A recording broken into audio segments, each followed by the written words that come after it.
He's had two, not minor but not major, but pretty significant surgeries that took 3 to 4 months rehab, and he came back from both of them, and it takes some time to recover from those type of injuries, and he's come back and kicked fairly well. We've taken the kickoff away from him this year to try to help relieve some of that, and I think it's helped him throughout the season.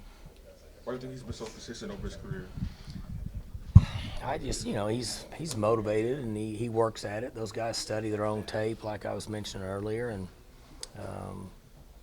they kind of live in their own world. It has to be important to them, and he's a guy that's committed to doing the very best he can. When you lose a player in the middle of the week like you do against Larry Williams, I imagine throwing somebody in there with just a day to spare probably kind of elevates the issue there. I mean, having this bye week to sort of integrate a new offensive lineman, how key is that going to be?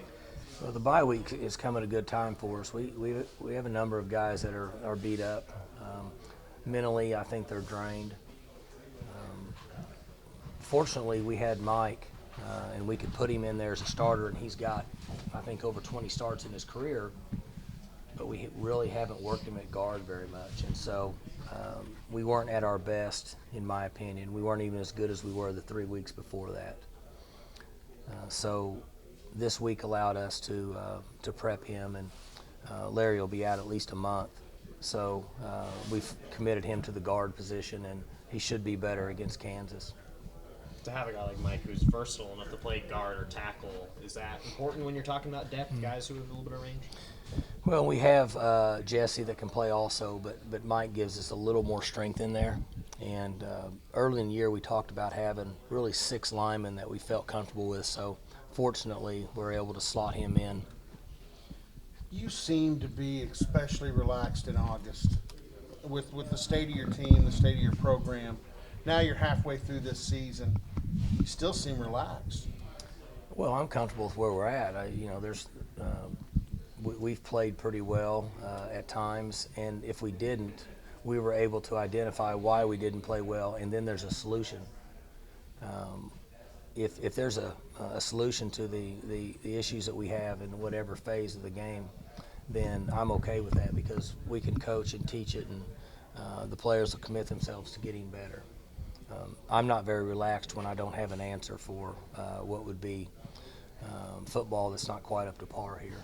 So we've got young men that are committed, and we've been able to identify what our problems are at certain times, and we have answers for it. So, that's coaching, and I enjoy that part of the game. You haven't spoke publicly on the new rule changes that are proposed. I saw where Jim Harbaugh both endorsed the satellite camp, and he's now endorsed the early signing periods. How do you feel about, now that you've had a chance to look at what they're proposing, how do you feel about it? The satellite camp with him in what area? He said he didn't mind them slimming it down to 10, didn't mind them putting it on campuses only, no high schools and so forth. He seemed okay with it. He came out yesterday and said he liked the early signing periods. I would agree with that because, in a sense, it's a non-factor. What they've done is they've minimized the total number of days, which is good for the assistant coaches so they can have some time with their family.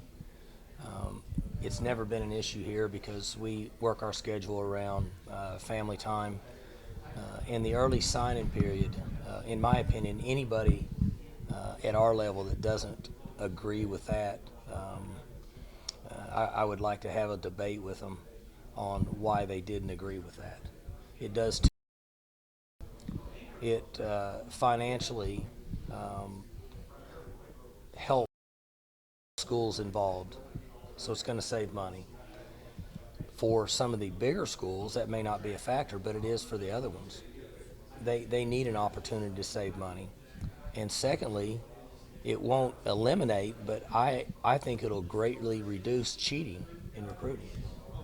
There won't be as many games that are played in January because 90% or so of the young men that are going to sign in February will have already signed in December. I threw that number out there. I'm just guessing, looking at our history at Oklahoma State and how many players we had committed.